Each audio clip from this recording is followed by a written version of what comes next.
저번 시간에 개념 설명은 드렸어요. 순서라는 것은 바로 언어 장치에 대한 개념이 크다. 앞 내용을 뒤에서 바로 받는 거니까. 바로 앞 내용. 그 앞 내용을 쓰려면 뒷 내용은, 뒷 문장은 이렇게 쓰세요가 시험 문제 출제의 원리니까. 이 사람들이 원하는 것은 그거야. 출제자가 원하는 것은 바로 가까운 거리에 있는 것에 대한 개념을 명확하게 해석해준다. 명확하게 잡아주는 이 뒷문장을 보라는 거지. 앞문장에서 이어지는 크게 세 가지인데, 이제 지시사 정관사부터 출발할 거예요. 여기는 뭐냐면 봐봐, 동의어 얘기를 했는데 우리 이거 잠깐만 생각해보자. 너무 어렵게 생각하지 말고 연역법 알아요? 연역법 알아요? 연역법이 뭐 국어에서 잠깐 배우잖아. 수능의 대부분은 연역법으로 되어 있어요. 무슨 말이냐? 첫 번째로 대전제가 깔립니다. 대전제. 쉽게 말하면 가장 상위 개념이죠. 모든 사람은 죽는다.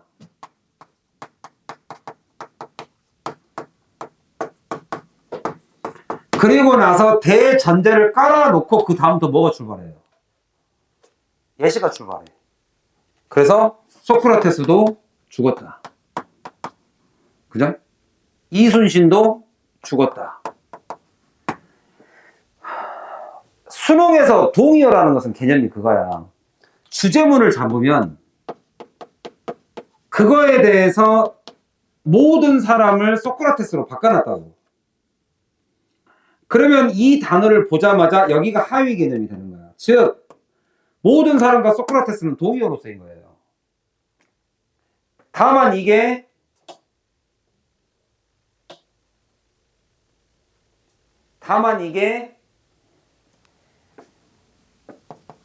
사전적 동의어는 아니죠. 유사한 동의어죠. 내가 충분히 추론이 가능한 동의어로 되어 있다. 이 개념입니다. 이런 걸 찾아가는 거예요. 그게 지시사하고는 조금의 차이죠. 지시사. 하나는 여기는 근거. 그러니까 연역법적 동의어들이 굉장히 많이 씁니다. 환원, 동의어. 됐죠? 자, 한번 이제 눈으로 확인을 좀 해봅시다. 글씨가 좀 작네요.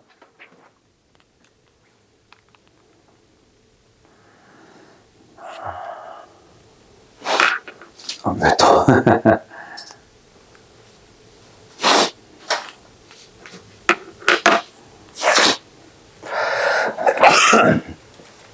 그 다음에 이 글의 소재를 잡을 때는 첫 번째 문장에서 자, 문제 풀이의 일관성. 순서 푸는 문제는 일관성 있게 푸셔요. 왜냐하면 이렇게 해야 시간을 단축하니까. 고민의 시간을 최소화시켜야 된다. 고민을 하는 시간마저도 우리는 공식처럼 정해준다. 그래서 박스에서는 뭘 찾는다? 박스에서는 주제를 찾는다. 토픽. 이 토픽은 주제문의 토픽을 말하는 게 아니라 앞 문장에서의 핵심 단어가 뒷 문장으로 연결될 걸 이해해야 되니까. 앞 내용을 보니까 likenes네. 우리가 이거를 예전에는 analogy, 그죠? 수능에서는 이렇게 출제됐죠. 유사성에도 불구하고 이랬으니까 이 글의 토픽은 유사성이다, 차이성이다. 이 글의 토픽은 유사성이다, 차이성이다. 차이성이다. 유사성에도 불구하고 그러면 픽션은 허구고 소설이죠. 이야기. 리얼 월드는 현실입니다. 그래서 그거의 공통성에도 불구하고 현실 세계, 허구 세계는 즉 소설, 이야기는 deviate 했으니까 무슨 말이에요? deviate. D니까 뭐 제대로 가는 건 아니겠죠. 내비게이션 할 때 deviate입니다. 내비게이션은 자리를 찾아가는 거고 deviation은 자리에서 벗어난 거예요. 벗어나다. 그러면 허구와 the real one 이 원은 이 원하고 다르죠. 여기 뒤에 있는 원은 진짜 하나고 여기는 숫자고 여기 원은 뭐예요? 부정대명사야. 뭐하고 동일해? 앞에 있는 world에서 얘기한 거야. world. 앞에서 real one으로 잡은 거예요. real one. 일부러 그랬다 얘들아. 일부러. 왜? 뒷문장에서 이어지는데 더로 바뀐다면, 그죠? 이 단어를 다시 한번 반복한다면 같은 단어를 똑같이 반복하지는 않으니까. 자, 문제풀이의 일관성. 우리는 첫 번째 박스에서는 주제를 잡는다. 주제가 아니라 중심 키워드를 잡습니다. 그러면 이야기와 현실입니다. 그들 간의 차이성. 차이성을 핵심으로 잡았다. 다르다. 그리고 뭘로 가기로 했어요? 정해져 있죠? 뭘로 가기로 했어요? A 건너뛰고 A가 정답이라면 반드시 그 다음은 C여야 돼요. 선택지에 A, B, C는 없습니다. A, C, B만 있습니다. 그렇기 때문에 A는 확률적으로 낮으니까 우리는 B, C를 먼저 보기로 했다. B, C를 먼저 보기로 했다. B, C의 첫. 우리는 문장을 크게 가운데 두 개로밖에 안 나눕니다. 첫, 끝. 왜냐하면 우리는 바로 앞 문장을 보니까. 가장 가까운 문장에 대한 연결성이니까. 그러면 이 문장과 이어지는 바로 첫 문장은 B번의 첫 문장과 C번의 첫 문장이다. B번이 1번이 되려면 이러한이라는 단어가 나오죠. 이러한. 내적 특성이에요. 자, 박스의 키워드에 내적 특성이 있었다, 없었다? 없었다. 그럼 C번이 1번일 가능성이 매우 높고 그 단어를 원으로 준 거를 world로 다시 제자리로 바꿔놨죠. 현실이다. 이거지스트로 단어를 바꿔놨다. 이거지스팅. 동의어입니다. 동의어. 존재하는 현실인. 이해가? 그러면 첫이 해결이 되면 우리는 여기에 끝. 그 다음에 A 첫, B 첫. 확인합니다. 문제풀이의 일관성. 그렇게 해야 시간을, 여러분들이 그 실수를 최대한 줄이고, 그 다음에 시행착오, 즉, 시간이 아까우니까, 시간을 잡아야 되니까. 그래서 C의 두 번째 문장을 봤더니, 해석을 좀 해볼까요? 현실 세계라는 것은 직면하고 있죠, 우리가. 자, 일반적으로 인간들에게서 직면되는 현실적 세계라는 것은 전치사 명사 빼야죠. 원칙적으로 보면 무한한 혼돈 상태이다. 이것도 조심하세요. 해석을 진짜 케이오스가 아니라 변한다의 뜻이야. 계속 변한다, 세상은. 이벤트, 사건과 디테일들이. 뭐 하기 전까지는, 그러니까 이거는 이렇게 이해하셔야 합니다. before니까 이게 있고 나면, organize가 있고 나면 그 변화는 멈춘다예요. 자, 뭔가 정리정돈이 잘 돼야 됩니다. 정리정돈. 뭐에 의해서? 머릿속에서. 머리, 부정관사. 관사가 나왔으니까. 어와 더 정도는 잡을 수 있는데, 과연 그 어가, 그죠? B나 A의 첫 문장을 볼 때는 내가 조심하라는 게 그거예요. 부사구가 길다. 이거는 일부러 그렇게 써놓은 겁니다. 주절, 주어까지는 확인을 하셔야 된다. 주절을 확인해야지, 주절. 여기서부터 여기까지는 부사구니까.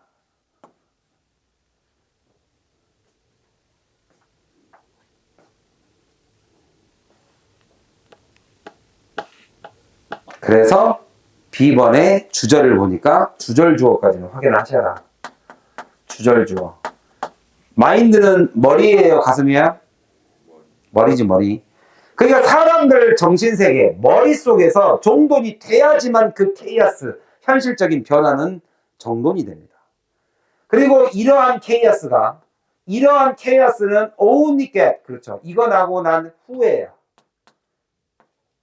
또는 비로소 이렇게 해석하죠. only는 비로소 과정을 거쳐야지만 그리고 수정이 되어야지만 합니다. 뭐 할 때? 바로 인간의 머리로 인식이 돼야 돼요. 이건 이런 이야기를 써야겠다. 그래서 그 마인드가 이렇게 된 거죠. 인간의 마인드라는 게 결국에는 무슨 역할을 한다? 필터로서의 역할을 한다. 과정을 겪다, 즉 걸러내다. 정리정돈을 한다. 즉 설명을 해준 거죠. 모든 아웃사이드에 대한 임프레션은 결국에 마인드예요. 내 머리로 해석한 게, 그죠? passes through it. 내 필터를 지나가는 모든 외부적 정보, 나의 모든 정보, 그 정보가 필터를 이루어지고 그 다음 해석이 되죠. 그 다음 이 하우에고 조심하자. 그러면 앞 내용을 부정했는가? 그게 아니다. but also다. 그러기는 하지만, 그죠? 그러나가 여기서 말하는 게 역접은 아니다. 개인의 마음으로 겪는데, 자, 강조죠. 추가죠. 무슨 세계? 독자들이 직면하게 되는, 문학의 세계에서 독자들이 직면하게 되는 그 현실 세계라는 것은 누구의 마인드다? Another conscious. 마인드를 conscious로 바꿨네요. Another를 conscious로 바뀌었네요. 완전 유사동의어죠. 정신의식 세계로 바꾼 거다. 조심하세요. conscious는 의식 세계를 말합니다. 여기서는 마인드로 쓰였죠. 근데 conscience가 또 따로 있습니다. 명사가. conscience 하지 마시고 conscience는 뭐야? conscience는 뭐야? 의식은 의식인데 어떤 의식이야? 양심적인 말입니다. 양심.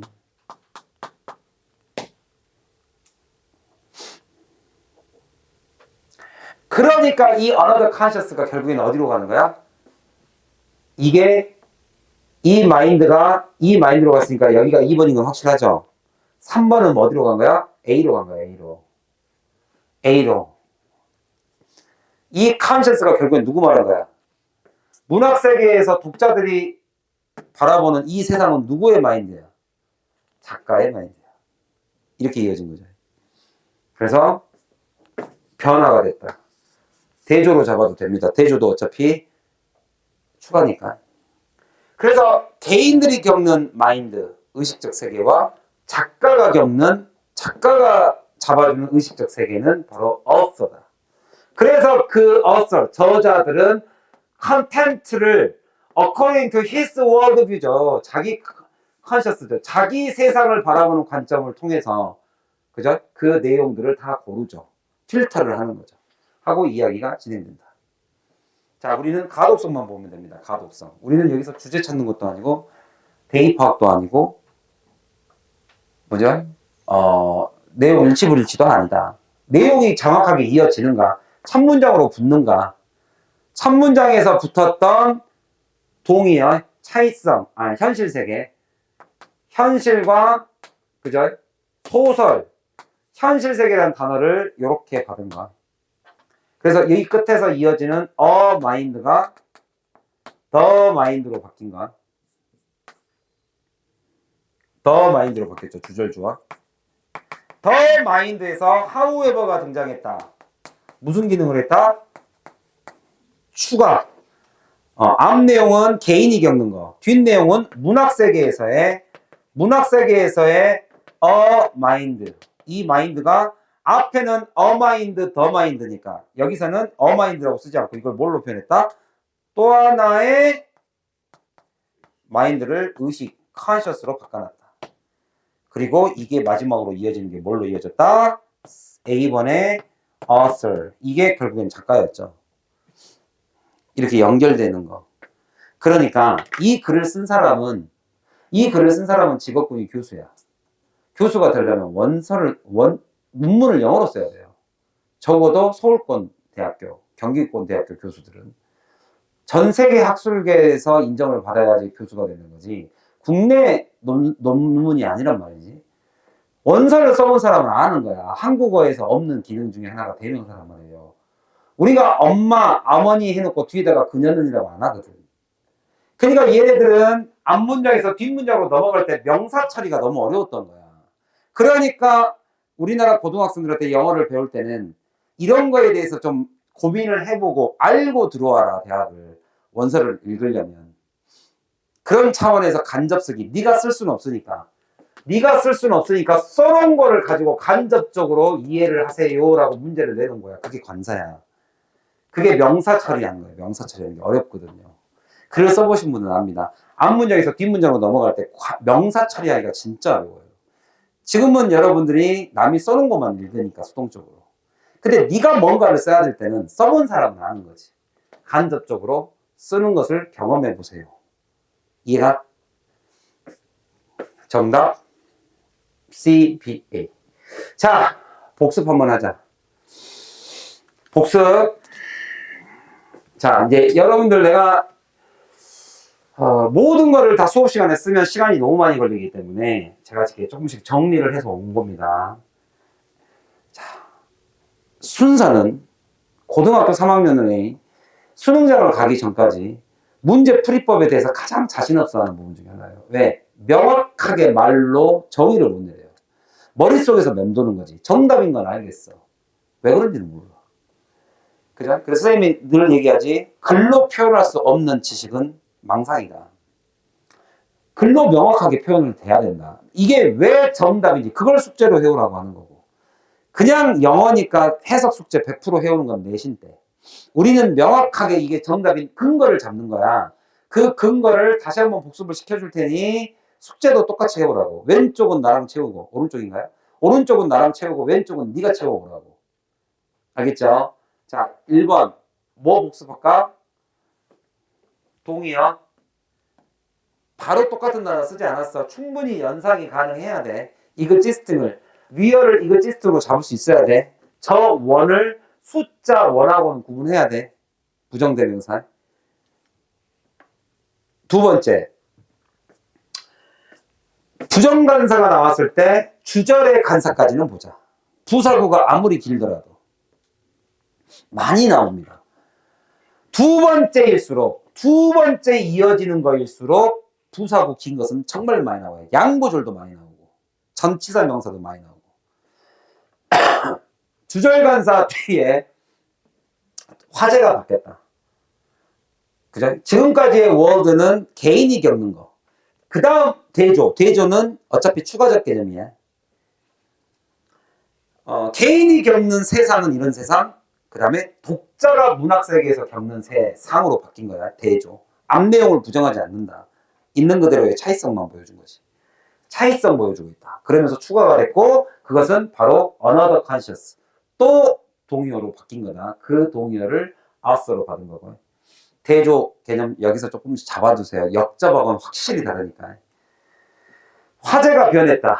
그렇지만 그 화제도 앞 내용의 화제와 비슷하다. 알겠죠? 필기가 돼 있어야 합니다. 그래서 정확하게 정답을 찾아가는 과정. 문제풀이에 대한 것은 일관성. 그리고 문제를 푸는데 필요한 이 포인트 핵심은 이래서 정답입니다. 절대로 선생님이 지금 너희들한테 가르쳐주는 게 이 문제 하나에만 적용되는 단편적 지식이 아닙니다. 일관성을 갖고 문제를 풀라는 소리예요. 지시사는 이런 식으로 출제가 됩니다. 그리고 마지막 역시 관사. 관사 됐습니까? 필기 다 됐죠? 자, 그 다음 넘어가죠. 2번.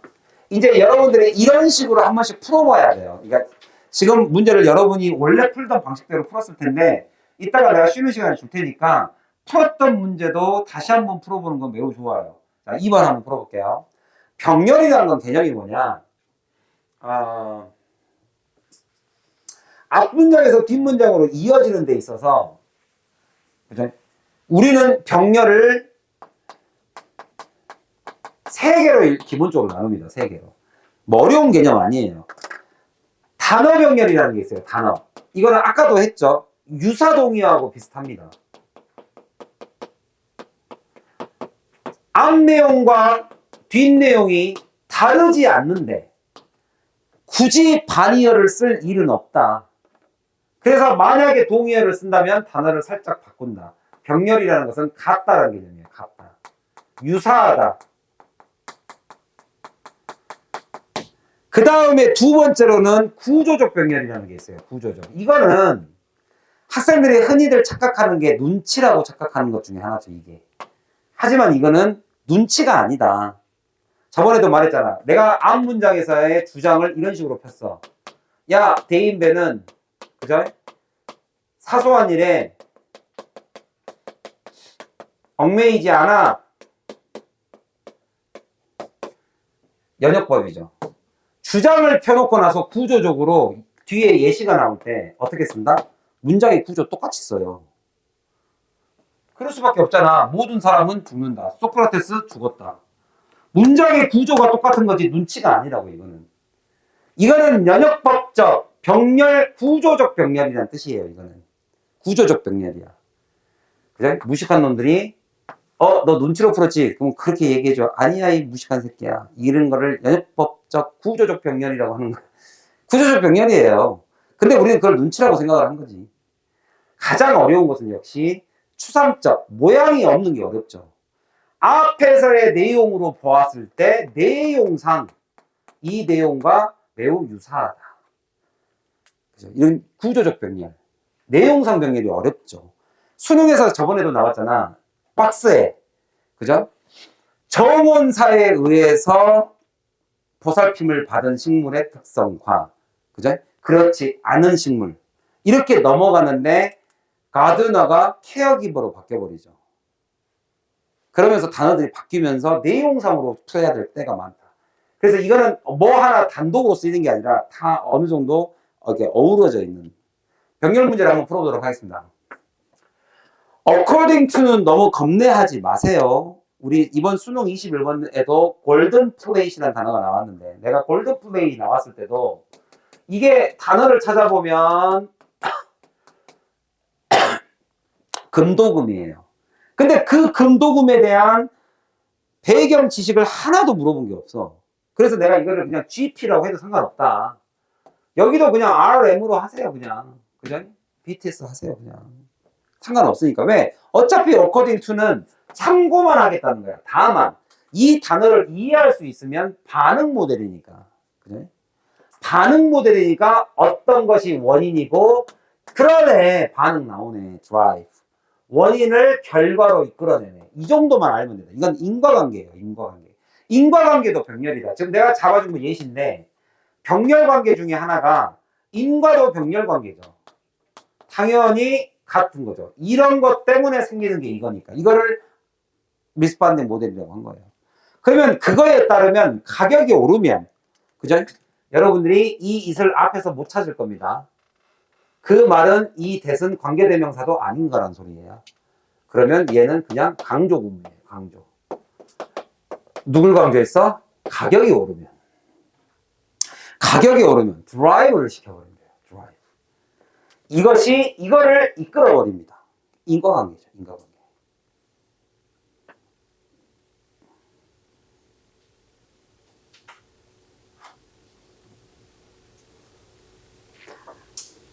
강조. 인과관계. 그 가격이 오르면 결국에는 뭐를 만들어버리냐면 이 사람으로 하여금 의미상이 주어져요. 목적어가 다 가격이 올랐으니까. 이게 반응 모델이야. 하나 더 보여줘. 혁신가들이 대체제를 찾아. 또 하나 보여줘. 소비자들이 이제 돈을 안 써. 지갑을 열지 않아. 대안들이 속속히 출현하기 시작해. 이게 반응 모델이야. 그러면 콤마가 이렇게 많으면 선생님은 다 뭐라 그랬어요? 어차피 예시니까. 다 연역법 쓴 거예요, 이거는. 그래? 소크라테스도 죽었다, 이순신도 죽었다, 막 보여주는 거야. 결국에는 반응 모델이에요. 결국에는 반응을 이끌어낸다. 그리고 우리는 이제 뭘 본다? 문제풀이의 일관성. 문제풀이의 일관성. 뭘 본다? 민기야, 뭘 본다? 박스에서의 탑픽을 찾았으니까 이제 뭘 본다?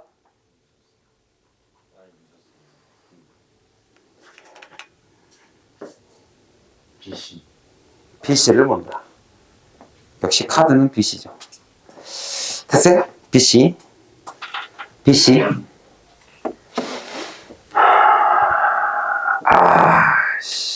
어렵네.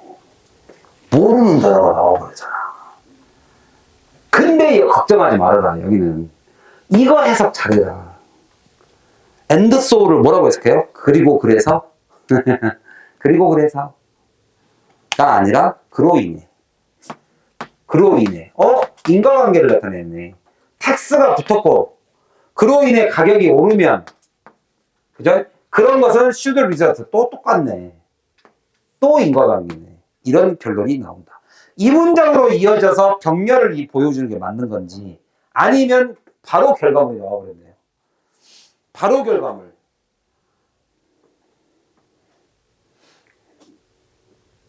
리사이클링이 올랐대요. 너무 리사이클링 구체적이죠. 뭔가 연역법 중에 여기에 해당하는 것 같지는 않죠. 결론을 잡아버렸어요. 결론을. 리사이클링이 따라서 올라갔다. 너무 구체적이다. 이걸 바로 등장시켜야 될 것인가? 아니면 텍스로 가야 되는가? 텍스로 인한 가격이 상승하면 그 가격 상승은 반드시 이걸로 이루어집니다. 이건 이제 재화라는 표현을 많이 쓰고, 상품, 여기는 이제 용역, 서비스라는 표현을 많이 쓰죠. 이거에 대한 사용이 줍니다. 가격이 오르면. 모르겠어? 한번 보자. A번도 한번 확인해 볼까? 서치가 나왔죠. 이거는 붙잡고 늘어지셔야 됩니다. 텍스예요. 텍스. 근데 얘가 먼저인 거. 얘가 나중에 나온 것 같아. 그러면 A번은 무조건 아니야. BC 중에 하나야. C가 리절트로 가기에는 조금 고민해 보자. 일단 여기를 1로 잡고 출발하자. 리절트는 조금 이어지기가 좀 애매하니까. 알겠죠? 그래서 B번을 갖고 한번 시작해 보자. 이 단어가 이렇게 왔고 드라이브를 가져니까 구조적으로 뭔가 좀 비슷하네. 눈치가 아니라고. 이건 병렬 구조라고. 그죠? 그러니까 가격이 줄어들고, 자원 사용이 줄어들고, 이제 뭔가 이노베이션을 만들기 시작하고, 그 다음에 선택을 다른 걸 찾기 시작해. 그래서 그 텍스, 이제 텍스가 그 텍스로 바뀌었죠. 그 텍스로서 얻어진 이 돈, 그죠? 자원을 안 써. 자원을 안 쓰고 다른 거를 만들었어. 자원을 안 쓴 거를 우리는 뭐라고 부르는 게 맞냐 이거지, 그 텍스가. 물건을 더 쓰고, 그죠? 쓰레기를 덜 배출해서 만든 그 돈을 뭐라고 부르면 좋겠냐 이거지. 뭐라고 불러요? 이렇게 부른 거예요. 그러니까 박스에서 키워드를 찾아서 내려왔죠. B의 첫 문장으로 내려온 것 같았지. 그리고 우리는 지문을 2개로만 보니까 끝 문장을 봤더니 돈은 돈인데 전략함으로써, 그 텍스로 인해서 전략해서 만든 그 돈이 직접적으로 가버먼트에 의해서 쓰인다. 그죠? 그 돈, 여기는 박스에서 있었던 그 드라이브라는 단어, 인과를 그대로 구조적으로 가져왔다. 구조적 병렬. 모양새가 똑같더라. 어떻게? 리절트라는 단어로. 그리고 그 끝에 그 돈을 A에서 첫 문장에서 the, such, 더보다 강한 거. such는 더보다 훨씬 강해요.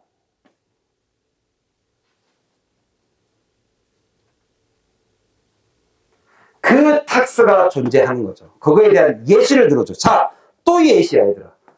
예시면 방금 말했던 대인배는 사소한 일에 얽매이지 않아. 그리고 똑같이 가가지고 봐봐, 얘도 이러지 않았잖아. 이 얘기니까 구조적으로 비슷한 애들이 가야 된다. 앞문장에는 government에 의해서 그 돈이 쓰입니다. 그거에 대한 예시로 가서 분사구문이 나왔죠. 여기에 직면하게 된 city, 모든 사람 죽는다, 소크라테스. 정부에 의해서 쓰인다, city.